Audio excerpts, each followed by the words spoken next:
Yo, what's poppin', Low Gang? We're back rantin' in Rant City. This one's from Ijo Sai Guy, who says, "Shit talk Isekai. That's all I need in life." Now, if you don't know, you probably do know at this point because I mention it constantly. Isekai is my least favorite genre of fiction, period.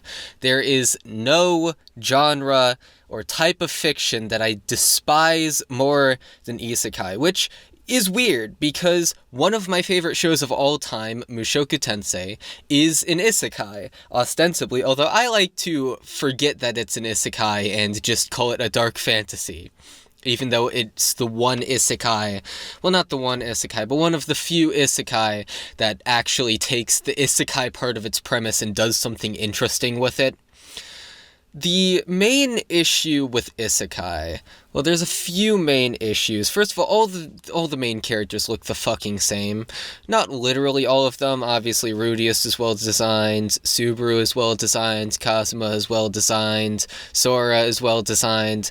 You know, you can find exceptions to the rule all day, yada yada, but for the most part, they're all like these fucking black-haired douches.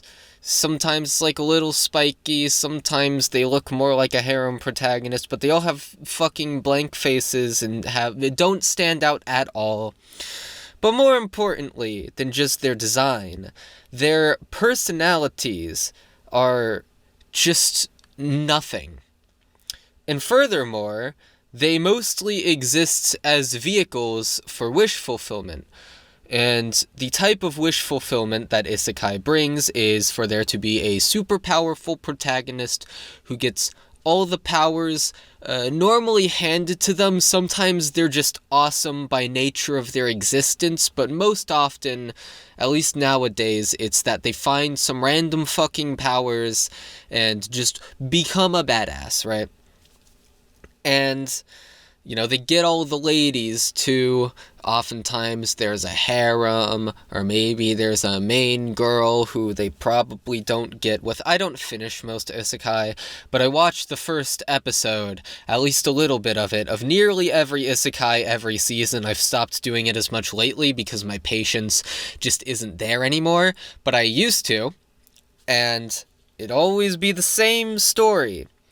And they would rush to make the main character as overpowered as possible, as quickly as possible. Usually, within the first episode, they have a bunch of powers, and they're shown to be super powerful. Like, there's this one cheat skill isekai of going to the new world and then coming back to the old one because I'm super strong or something. I don't know its actual title. Who fucking remembers the title of isekai? But you know, that kind of show. He was getting buffed up by like 2/3 into the first episode, and his character was dog shit. He was like comically oppressed. Now I want to make a clarification, because I've heard this argument sometimes that, well, hold on, the main characters being overpowered isn't automatically a bad thing. Take, for example, the most commonly cited character is Saitama from One Punch Man. But even more than that, to take an example from this season, Mash from Mashle. The entire show so far is about him proving that he's a strong badass who can contend and oftentimes overpower the magic around him. And you could argue that Sora and Shiro are overpowered, that they, by the very nature of their existence, and by having all the intelligence from the very beginning. You know, most of No Game, No Life is about showing in, you know, continuous duels of intelligence and strategy that, hey, Sora and Shiro are smart. And there are ways to do overpowered characters. You know, Sora and Shiro, they're interesting not only because they have fun personalities and interesting worldviews, but their intelligence is shown through these duels, and those often have fun tactics involved, and you can see them outsmarting their opponents in increasingly comical ways. Mash from Mashal. He is obviously very strong, but it's always funny. Same with Saitama from One Punch Man. The jokes are funny, and so when you see them being strong in an unexpected way, you're laughing at them. You're endeared to the fact that they are strong. But isekai characters aren't strong in like a funny way or in a unique way. They often just eviscerate opponents, and that's the end of it. The appeal is wish fulfillment, but I don't want wish fulfillment from isekai. I want to see someone struggle and grow, like Rudy from Mushoku Tensei. I don't want to see someone just kill all the opponents in one shot and be like, okay, I'm done. Yeah, he didn't even stand a chance. One of the few shitty isekai that I've actually finished is Tsukimichi, and it is... The worst part is that Tsukimichi is one of the better ones. The better of the shitty ones, I should say. Because it does start off kind of promising. It's like sort of got a Konosuba thing going on. But it's not Konosuba. So of course, I think his name is Makoto.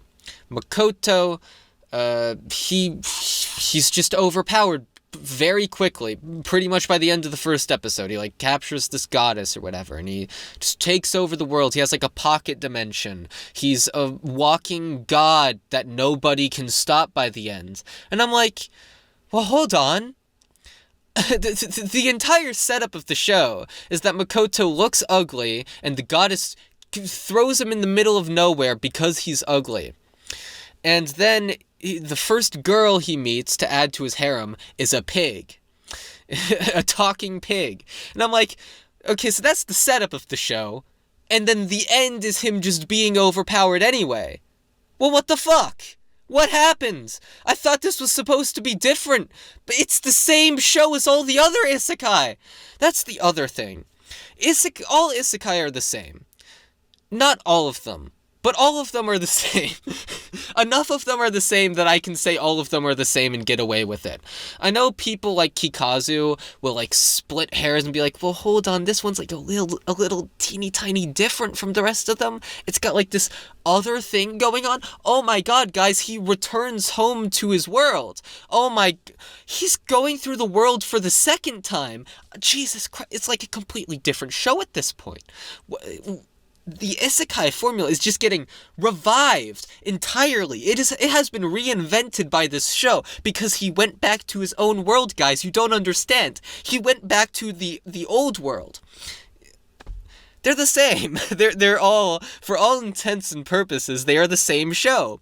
And so what ends up happening, if you're like me and at least acknowledge the existence of isekai every season, is that you feel like you are stuck in a time loop, a la ReZero, except instead of being a good show, you are watching the same bad show over and over again.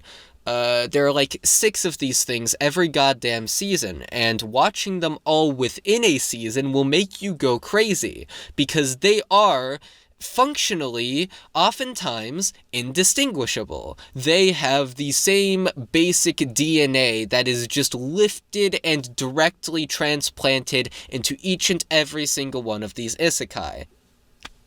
That's about all I have to say. See ya, dudes.